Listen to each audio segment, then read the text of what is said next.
Hello, everyone. I hope all of you are well. Welcome to today's session live number 4. This is Noshin, one of the PTE trainers here at PTE Leader. It's really refreshing to welcome all of you again in today's lesson. And it's really nice for me, and I hope it's nice for all of you as well, to be able to hang around for 1 hour and learn a little bit of English and PTE as well. So please, if you're here watching our live session today, just let us know and comment hi, and let us know how you're doing. And then we will start our lesson for today in a very short amount of time.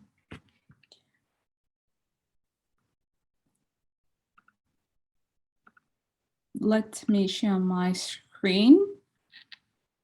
Right, so basically in today's session, we are gonna discuss thoroughly about some general helpful tips for improving your PTE score, like some general tips that you should be following when you are sitting for the test. In today's session, we are gonna also talk about time management, how important it is and how you can improve your time management skill for the whole PTE test.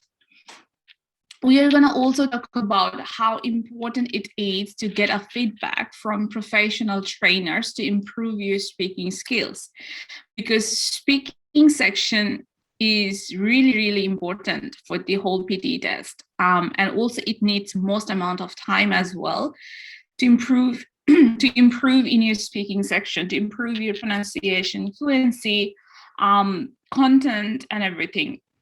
So we're going to talk about that as well, like why usually you actually need to get feedback from professional people, or professional trainer or professional English teacher. So yeah, also we're going to talk a little bit about grammar points, 1 or 2 grammar points, and also we're going to talk about a very common myth around PTE test as well. So that's pretty much about today's session. So tips to improve PTE score, importance of feedback, especially in speaking section, how you can improve the time management, grammar points, a little bit of grammar points, and some myths. So let's get started. The first tip to improve your PTE score is when you're sitting on your workstation in your room, in your PTE test room, check the computer accurately before beginning the test. This is highly important. Check your headphone. So that's headphone. And also check your microphone. So when you are sitting for the test in a room, before you begin your test, they will give you instruction to check your computer thoroughly, check your headphone if everything you can hear properly. They will also ask you to check microphone, if you can speak into it and later listen to it properly or not. It's really important to check headphone and microphone before you begin the test. Because if you don't, and in the middle of your test, you have a problem, they will help you out, but by the time they help you, it's going to be really late, and you will not have enough time to go through all the questions. And that's also kind of like a disturbance in the middle of the test. So it's really a nice idea to check headphone and microphone while you are checking everything else. Hi Tina, I hope you are doing well. Okay, so that's tip number 1. Second tip is to position your microphone correctly. Now this is one of the very important and one of the mostly mistaken strategy as well. Like people don't know basically how to put their microphone around their mouth, and because of that, in most cases people get less score in speaking section, because if you don't position your microphone properly, all of you, whatever you are saying, it will not be recorded accurately in the computer system. So the ideal way of positioning microphone is putting it 3 centimeters away from your mouth. So in case you don't know how to measure 3 centimeters, it would be 3 fingers putting this way in a straight way and on the side way. So if you use your 3 fingers away, that's a best way of putting a positioning microphone around your mouth. That way in your microphone, there will be no extra air or breathing noise or someone else's voice coming through the microphone. That's not gonna happen. So always remember, even when you're practicing at home using a microphone, or you're giving mock test, or giving the main test, always remember to position your microphone correctly. Don't put it very close to your mouth or don't put it very far away from the mouth. Both are very wrong way. Always it should be 3 centimeters away from your mouth. That way, everything you say, even if you are not speaking loudly, even if you are very slow and very normally speaking, even then everything will be recorded perfectly. So this is something you should really emphasizing when you are sitting for the main test. So yeah. Third tip, which is also very important, is don't remove your headset throughout your test duration. Now, why is that? Why I'm saying not to remove your headset from your head even when you have finished speaking section, because it will keep it, if you keep it on your head, it will remind you of the test. So sometimes for some people, after they finish this speaking section, they just remove it from their head and they continue with writing section and then reading section. And then again, when they go to the listening section, sometimes they forget to put on the headset again, and then they miss 1 or 2 questions. So this is really a good way of reminding yourself that you are in the test and you should be using your time, all of your skills effectively. Remember, there will be other candidates speaking into their headsets as well, and you don't want to get distracted. So yes, this is another reason of keeping your headset on, because when you're doing a speaking section, other people are also doing the speaking section.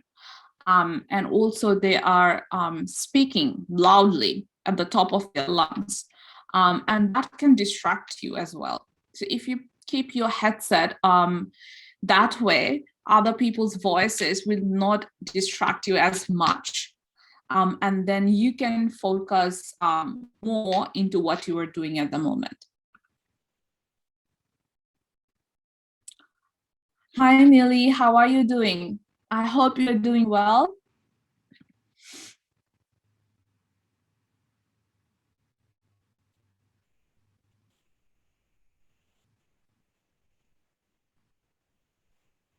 Hi, Salman. I hope you're doing well as well.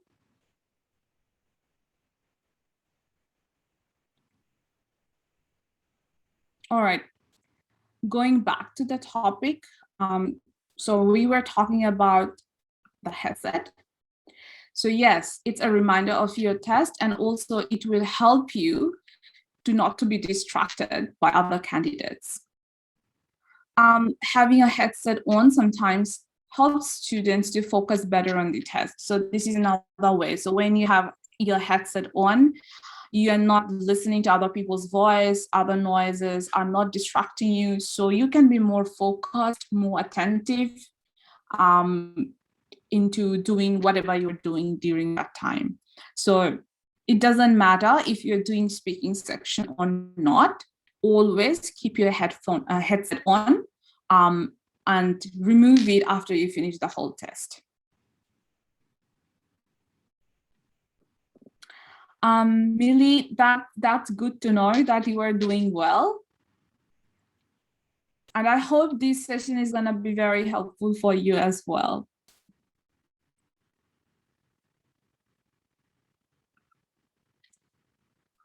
All right. let's talk about another general tips for PT. This one, speak normally. While speaking in microphone, speak how you'd speak in a normal situation. All right, this is important because sometimes people think when they are using the microphone, they should not speak normally. They should be louder than they normally speak. But if you, it doesn't matter if you're being louder or softer, either way, it's gonna be a problem. It doesn't matter if you're using a microphone or not. Those microphones are designed in a very different way for the test. So you don't have to scream anyway for the speaking section. Just normally speak how you usually speak with other people in normal situation. So whether this is a case of speaking in an overly loud voice or an inaudible quiet voice, or speaking very slowly or rushing, there is no need to do so. So you don't have to speak faster than you usually do. You don't have to be slower than you usually do. You don't have to scream, or you don't have to be quite slow when you're speaking. You don't have to do anything of this. Just be natural and speak the way you always do.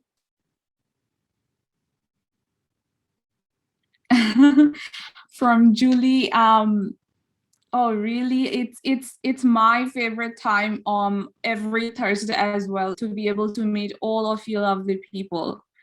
Hello, Julie. I hope you are doing well and getting benefits from these live stream sessions as well.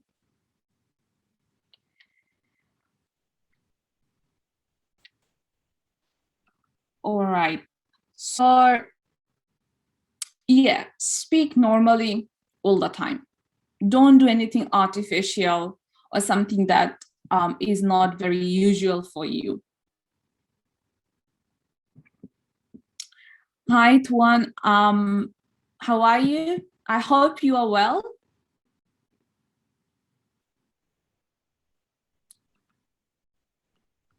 Okay. Let's talk about another tips to improve PTE score.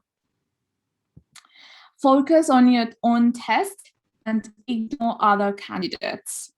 I know this is easier said than done. It's not that easy when you are sitting around so many people in the test room. It's not very easy to ignore other people and ignore their presence, but that's what you have to do. PTE test basically is not only about, showing off your English skill. It's also about a lot of other soft skills. For example, time management, multitasking, focusing, being patient, being calm, not to be stressed out. So many things are being tested in your PTE test. So this is really important. If you are easily distracted by other people, then it is going to be very tough for you to focus on your test question. And then what will happen is, even if you are really good at English, even then you can make mistake. So yeah, we should not be distracted or bothered by what other people are doing in the room, because your test room is exactly going to be looking like the first picture on my slide. It's going to be exactly the same. Maybe because of COVID, there will be comparatively less people, but not less than 5 or 6 people in a room. At least there will be 5 or 6 people. And it also kind of looks like the same. You will all have separate workstation, your own computer, keyboard, mouse, but then other people will be sitting beside you. And they can do so many things. They can move, they can make noises, they can talk loudly, they can walk away and go somewhere. So many things can happen. So you have to make yourself you have to train yourself in a way. It doesn't matter what other people are doing around me. I have to keep doing what I am doing. I have to keep focusing on my test. I have to keep answering my questions, and I have to focus on whatever audios they are playing in the computer. So it's hard, I know, but with practice, it can be doable. I hear that everyone just takes the test on Tuesday. Really? I have never heard of this before. Why Tuesday? Can you share with us, like, what happens on Tuesday? The question is easy on computer. And to one fine time. Oh, okay, Sang. Okay, I now remember you. How are you doing, Sang? You know, that's why I become really confused with names. Sorry for that. I could not recognize you. But yeah, I hope you're doing well, Sang. All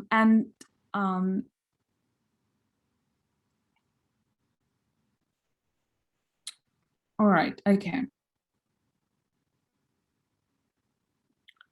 So yeah, that's what I was saying. So focus on your own test and try to ignore other candidates. That's the only way you can boost your score based on however preparation you have taken, whatever level of English is yours. Yeah, so you have to be practicing mindfulness. You have to be practicing how to focus on yourself and on your questions only. So PTE is also a focus test, and we should not be distracted by other people in any way. All right. Now let's talk about importance of feedback in speaking. So firstly, let me just say in a quick way, what is feedback? So feedback is giving opinion based on what you are doing or what you are saying. So if you're speaking and you are sharing it with me, I will obviously give my opinion, how you're doing, how is your pronunciation, how is your fluency, how is all the information you are saying, what is the quality of all those information and all those things. Now, because English is not your first language, whoever is giving PTE, for everyone, English is definitely not their first language. It's their second, or for some people, it can be third language as well. So getting feedback from someone who knows English better or the PTE test better is a really nice way of improving yourself. So the first thing is consistent practice is crucial in PTE preparation, but it is not enough. So yeah, if you practice every single day, but in a wrong way, it's not gonna take you anywhere, right? If I practice negative thing, if I practice the pronunciation of a word in a wrong way every day, it's not gonna help. It's not enough. Repetitive errors can become a part of your speech pattern and affect your delivery. So if you keep making same mistake over and over again, every time you practice PTE, it will become your habit and it will affect your delivery as well. So when you are delivering your speech in the speaking section for any different type of questions, it is gonna affect that because making that mistake has become your habit because you didn't take feedback from anyone. So that's one thing. All right.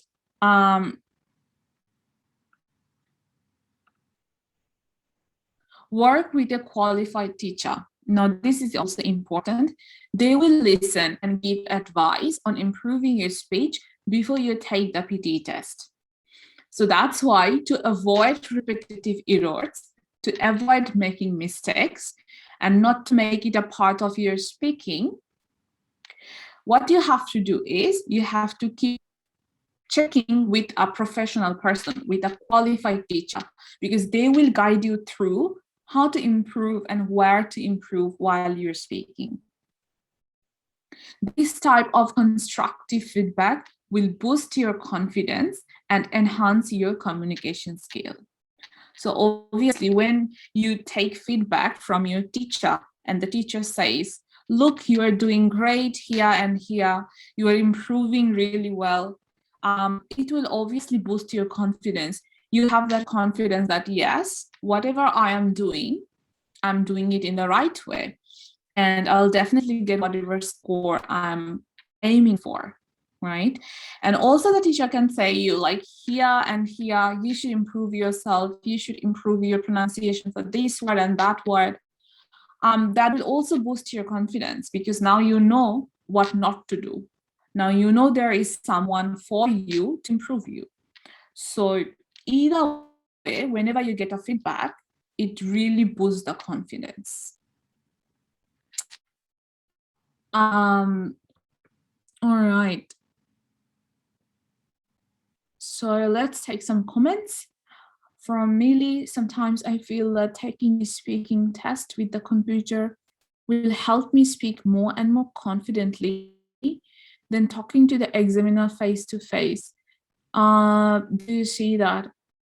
Yes, Millie, that's a very good question. And I think the point here that you are making is more like psychological.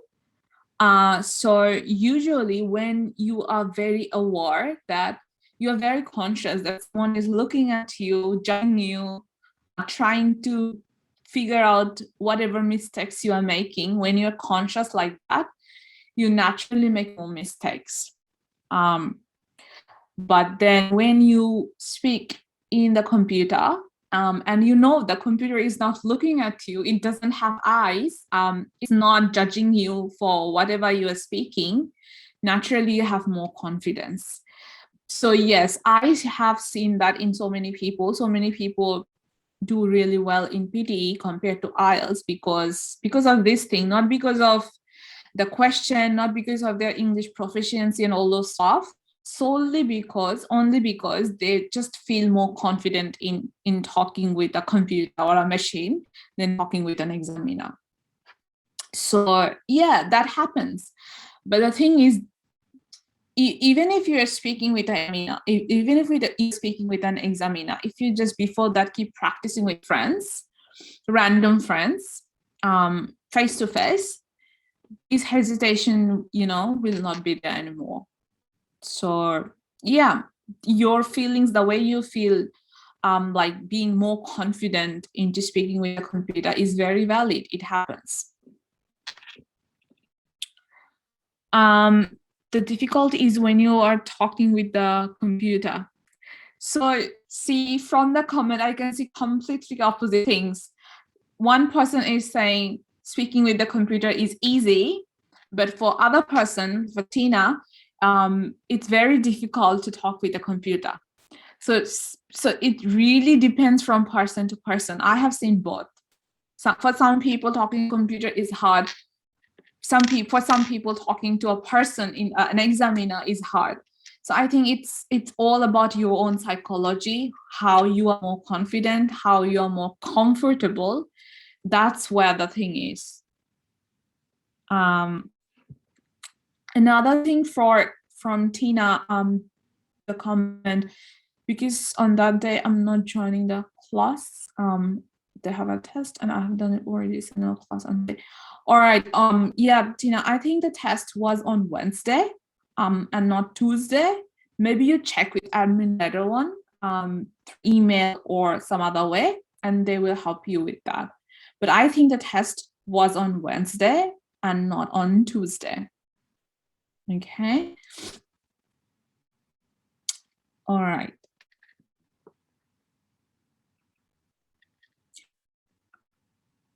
Now, importance of feedback to improve your pronunciation. This is also important. Some of the phonemes, so another name for phonemes is sounds. So some of the sounds in English may not exist in your own language. So recognizing and producing them can be a challenge. So there are so many languages in the world, right? And obviously not all the sounds, all the syllables will be similar in so many different languages. English has some sounds, some phonemes that other languages don't have, and vice versa. So if in your language a sound doesn't exist, it's very hard for you to pronounce that using your mouth, your tongue, and everything. So the professional trainers will help you to recognize which are those sounds that you are having difficulty with and ways to improve that specific sound. Because in English, in PTE, if you do not pronounce every sound properly, if you do not have correct pronunciation for so many different words, you will not get enough score for your speaking section. So pronunciation, pronouncing every sound very clearly is very important. So in case that sound is not present in your language, it can be a hard thing. So you need someone to guide you through about it to overcome this challenge. Keep in mind that any mispronounced words will become ingrained if said too often. So if you keep repeating mispronunciation of a word so many times, it will become a habit. It will be, settled in your memory permanently. And then even if you try, you cannot change your habit. So you need feedback, you need guidance to improve your pronunciation. Patient and expert teachers can point out any pronunciation errors and model how to say words correctly. So when you are, taking help from a teacher, they are not going to just tell you what is your mistake. They are going to also guide you how to fix that problem, and they will show you how to pronounce those words correctly as well. So, yeah.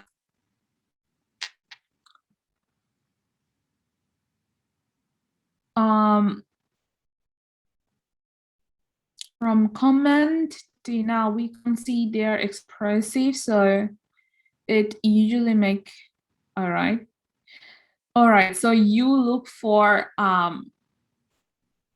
expression from the examiner, like if they're taking it well, or if you're making mistake from their expression, you can analyze that. So in case you don't see any expression, it becomes really hard for you to understand if you're on the right track or not. Yeah, that's true. That can happen. So in that case, what you have to do, Tina, is be confident and know that you are not making any mistake. Even if you can't see anyone's expression, you just have to believe in yourself. And also for feedback, yeah, you'll get that feedback, I think, from trainers here as well for the speaking section. So that will be more accurate, more personalized only for you. So I think just wait for a while and you will get proper feedback on your speaking section as well. All right, so to improve content, so in speaking, you have described image, you have written lecture, and there you have to talk about content. When you see a picture in front of you for describing image, you have to talk a lot about those pictures. You have to improve your content. So you must organize your thoughts logically and concisely when retelling a lecture or describing an image. Now here, feedback can actually help you determine whether you are successfully using all the relevant information or not. If an examiner or trainer for PTE test listen to your answer and feel like, no, she is not, talking a lot about the picture, she should be talking more about the picture, more content, more information should be there, they can actually help you to, guide you how you can improve your content. For some people, when they look at a picture for described image, they just become clueless. They don't know what to say or how to say it, how to generate ideas. So an expert trainer can also help you with that, how you can, keep in track and not make mistakes with making content, how you can be very, very fluent when you're speaking. So for improving content, you need an expert trainer's opinion. Improve oral fluency. Some people I hear when they speak are too fast. Some people are too slow, but need a balance. If we don't have a balance, we are not going to get good score in oral fluency. So you need a personal opinion about your speaking performance, how you are doing with something, all right?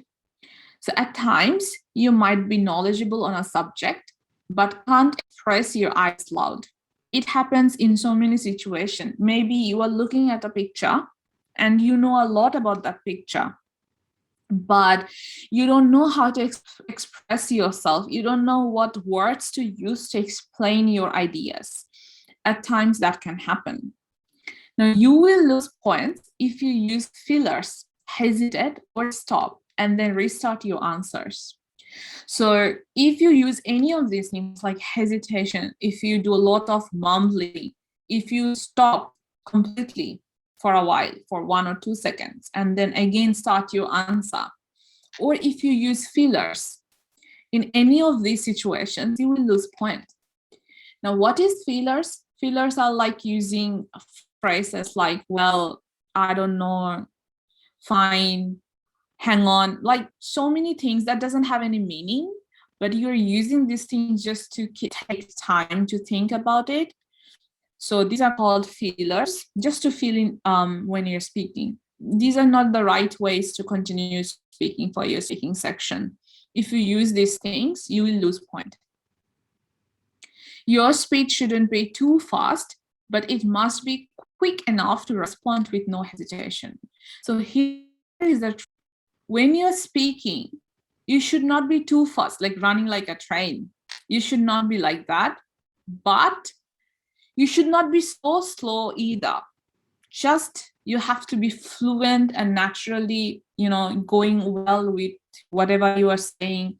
There is no hesitation, there is no mumbling, but your speed is normal. So we can't be too slow, we can't be too fast. Either way, it's not right.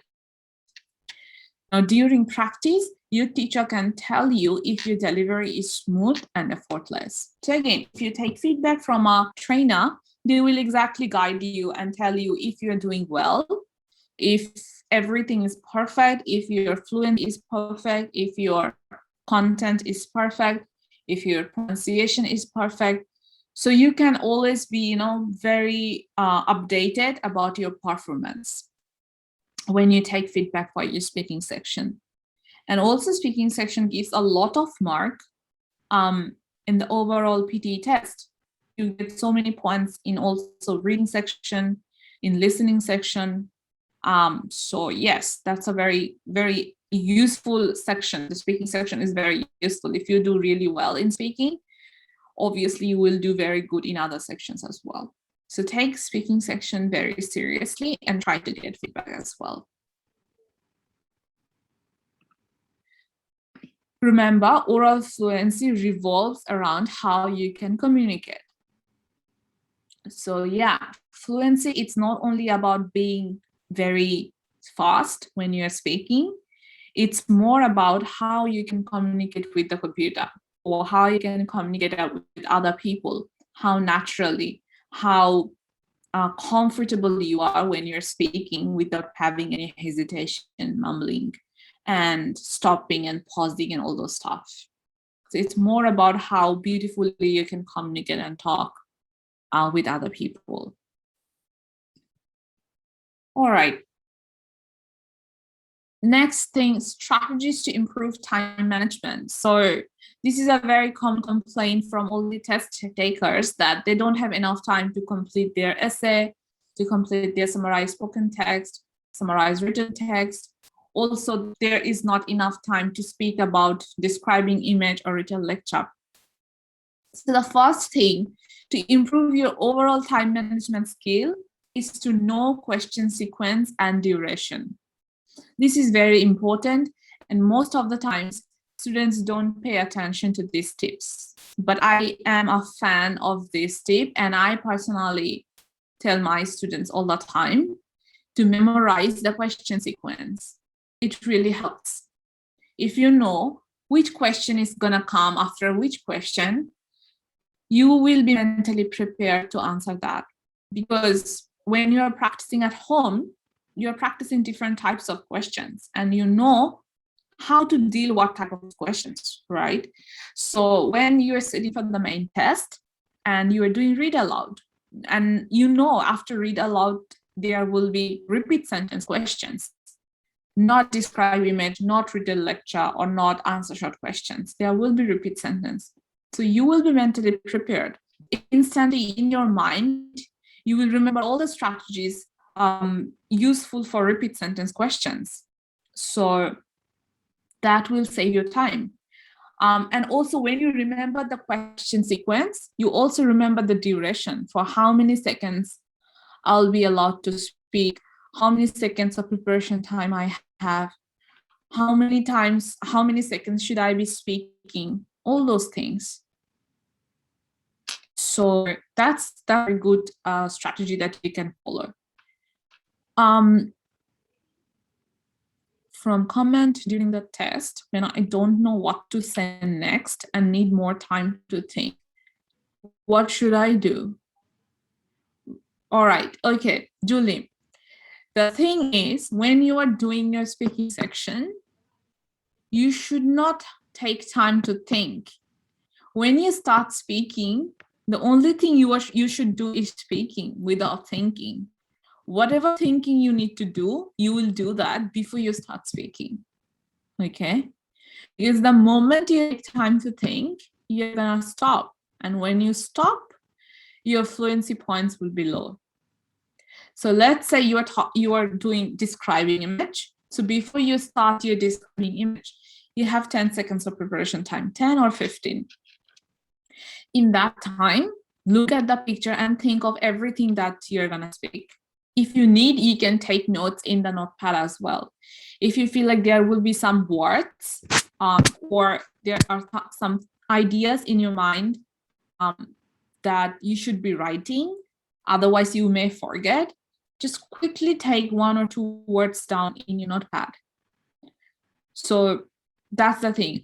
For written lecture, you already are going to take notes, right? So you're gonna just look at your notes and say the same thing in the computer. So for written lecture, you don't need to think at all. The only time you need to think using your brain is describing image. And for that, before you start speaking, you have some 10-15 seconds of preparation time. Just look at the picture very carefully and think of all the ideas you're going to talk about. If you need, you can take notes.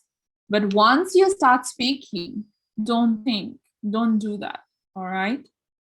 The thinking part you should be doing before you start speaking.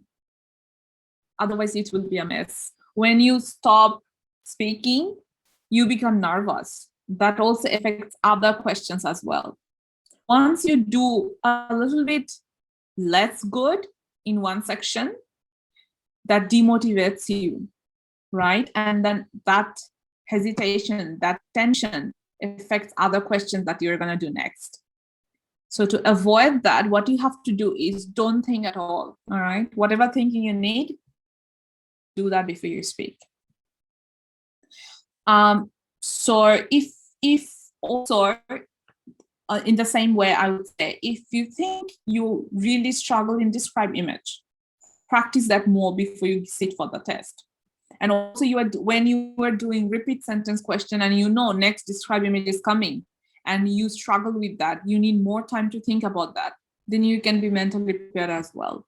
So that's gonna also help you in time management. So that's why I would personally emphasize on this tip that remember, memorize the question sequence. Which question comes after which one?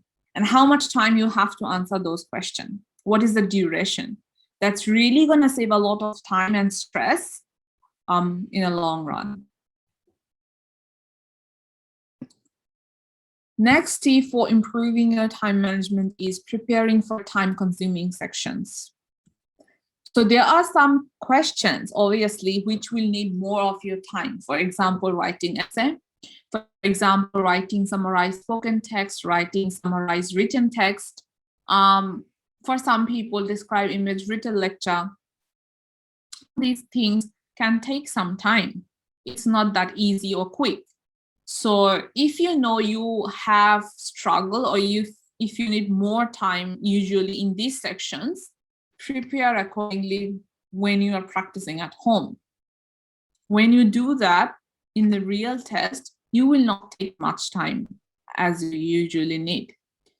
So in your mind, always fix or set some questions that you think is very time consuming for you. For some people, writing essay can be very fast, very easy, because they practice a lot of writing. For them, it may not be very time consuming, but for you, for someone else, it can be time consuming. So it really depends which sections are time consuming for you. And you have to prepare yourself. You have to do your time management that way. If you think writing summarize spoken text is hard for you, in 10 minutes, you can't finish it most of the times, you have to work on your time management. You have to see how much time do you usually need. And then from there, you have to work how you can reduce the time and still deliver the perfect answer. So to improve your time management, you have to just figure out which questions are more time consuming for you personally.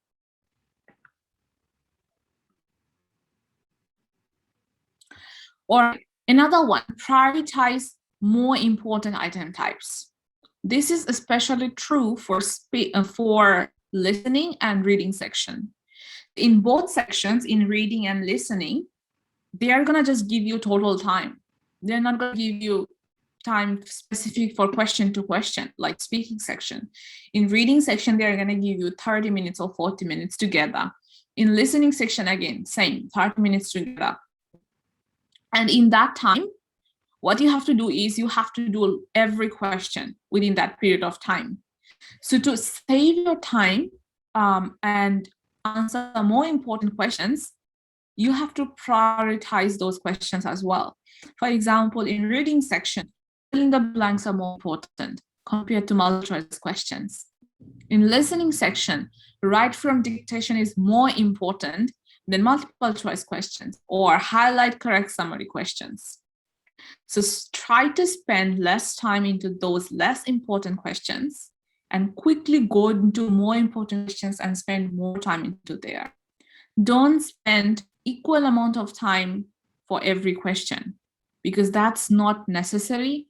And also that's not going to boost your score. You have to be very, very strategic and smart when you are dealing with time management.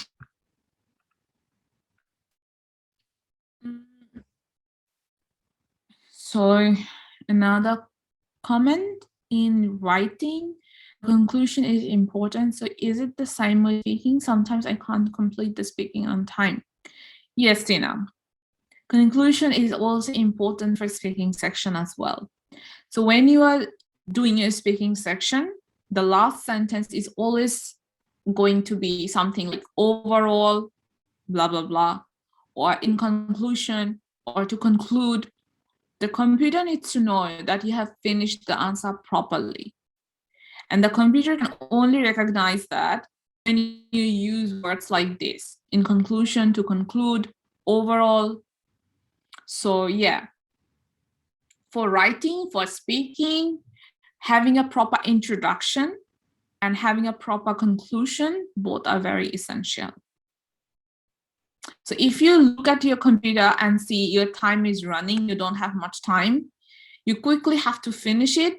Just very quickly, just say overall the lecture is informative or overall the picture is very informative, and then move on. Okay. So when you're practicing at home, practice this way. If you speak for 30 seconds in retail lecture and you see like almost 28 seconds are up, you have 2 seconds left, just quickly say overall the lecture is very informative and then move on. Okay, just say something about conclusion. That's really gonna help you. Okay. Now grammar, a little bit of grammar knowledge. This is very informative for your speaking section when you are trying to speak on your own, and also important for writing section, because in writing also we use this phrase, a number of things or an amount of things, a lot of time. But sometimes we are very confused when to use a number or when to use an amount. All right, so let's look at when to use number. So in some sentences, sometimes we say sentences like, for example, There are a number of buildings in that street. There are a number of people hanging around in that park. We say sentences like that, but we don't know sometimes when to use number and when to use amount. So you're gonna use number for countable nouns. So in English, we have parts of speech. One part of speech is noun. And in noun, we have two things, countable nouns and uncountable nouns, okay? So countable nouns literally just mean things, nouns that you can count using numbers. For example, trees, people, buildings, you can actually count them, right? You can count people's head and can tell how many people are there in a room. You can count trees, how many trees are there in a street maybe, or how many high-rise buildings, how many skyscrapers are in a city. We can count these things. So when you are talking about anything that is countable and that has singular form and plural form, we use number. So we can say a number of trees, we can say a number of people, we can say a number of buildings, anything that is countable. You use a number in the sentence. But when we are talking about uncountable nouns that we cannot count, we use amount. So we have uncountable nouns in English, which you cannot count, but you can measure. You can check the value of it, the quality of it. So, for example, water, for example, air, for example, emotions like feelings or giving advice to someone. These are the things you can't count, but you can measure, right? So we can't say 1 water, 2 water. We don't say that. We just say maybe 100 milliliter of water, 1 liter of water. So we measure these things. We don't count it. When you are talking about something that you can measure, not count, we use amount. So we can say the amount of air or the amount of water in a beaker or the amount of other things that you can measure only, but not count. So this, always remember when you're using these type of things in a sentence, you may use this thing in your speaking section or in your writing essay.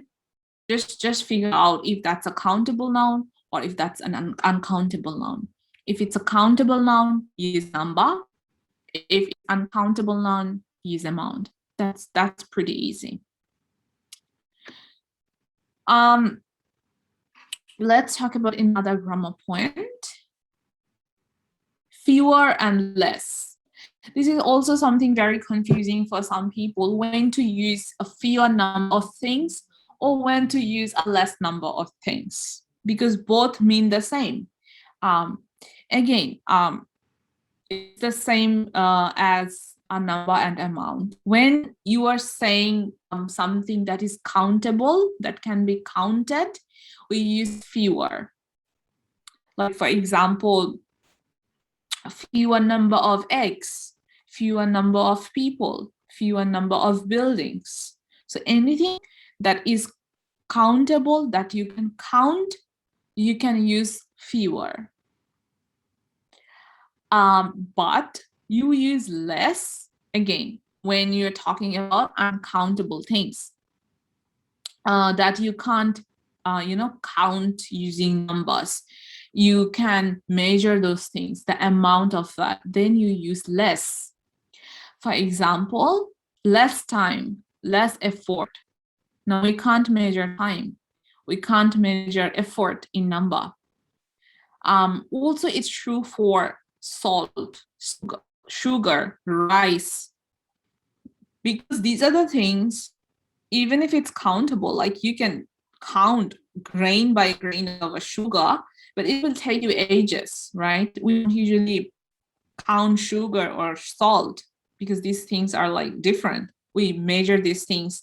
We check the amount of these things in gram. Like 300 grams of sugar or 300 grams of salt, something like that.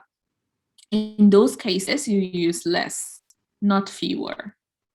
So this is another thing that keep in your mind. So when anything has to do with countable nouns, you use fewer, also you use a number. But when you are talking about something that is uncountable, you use less and also an amount. So yeah, pretty simple. Just focus on the countable noun or uncountable noun. That's it. All right, let's move on to the next one. Now, this is one of the very, very popular myths I see all the time. So giving tests multiple times without practicing can improve overall score, all right? So some people believe that if you keep giving the test one after another, at some point, luckily, you will get your desired score. You don't have to work on anything else. You just have to keep giving the test. I have even seen some people who have given PTE test for 20 times just to get a very simple score. Now, in between these 20 times, they didn't try to improve their, skills. They didn't try to improve their English proficiency, but they just kept on trying and trying without practicing. It's a very terrible mistake that you can do. You should take some time before you sit for the test. And if you sit for the test and you see you haven't got your desired score, don't jump into booking your test again immediately. Before you give your next attempt, before you give your test next time, fix your areas of improvement. That is really important. You have to know what went wrong. What are the things that you have to work on? What are the things you need to practice more? What are the things you made mistake with in the first time? And how to correct that mistake and, then sit for the next time. Don't purely rely on luck to pass the test. So if you have set for example, for the first time and you got your score very low in grammar or maybe in reading section, for example, and have enabling skills in your test report where they say your points in grammar, fluency, pronunciation, spelling, and other things as well. So from there, if you figure out that you have got less score in grammar, less score in pronunciation, now first you have to fix that. After that, you can move on. After that, you can sit for the next time. Don't jump into doing the same mistake again without fixing your problems. That way it will not bring any value. It will be just waste of your time, money, and energy. So take some time, improve yourself, improve your skill, take feedback from trainers, give some mock test, improve your time management skill, and then book your test again. And if you're a first-time person, like first-time test taker, take a long period of time, all right? Don't just take 5-6 classes, 5-6 tests, and then whatever the score is, you sit for the test. It doesn't work that way. All right. So this is one of the myths that I really wanted to talk about. Don't just depend on luck. All right. It depends on luck, yes, to some extent. Your that day has to be, nice. It has to work in your favor. That's true, but you need to have your own quality and you have to take your own preparation as well. You have to be accountable, responsible for your preparation. After that, depend on luck. After that, you depend on your luck. That's a different thing. So yeah, I feel like that's the end from my side for tonight. If you have any question, just pop it up in the comment section. I'll be happy to take your question. And also, if you want, you can just connect with us through any of our resources, for example, in Facebook in Insta, in email, and through our website.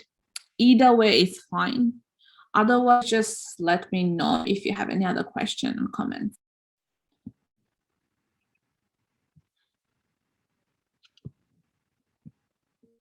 I'll just stop sharing my screen and wait for a minute for all of you to comment.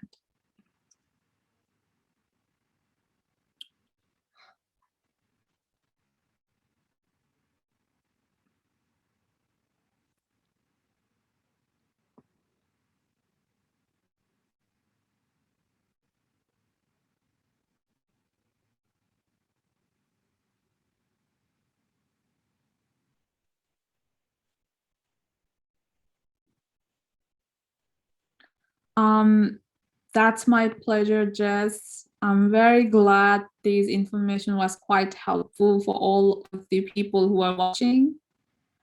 From Sang, thank you so much. Good night. Yeah, good night. Have a lovely night.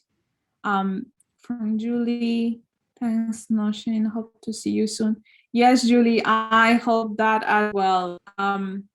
Really, I'm excited to meet all of you again in upcoming weeks. From Tina, good night, everyone. Yes, good night, Tina. I hope you will have a lovely night ahead.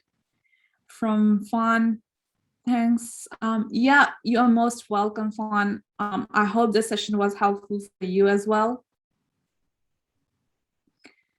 From Tina, wait for the yeah, I am waiting for next Thursday as well, Tina, like you. So many new things are coming.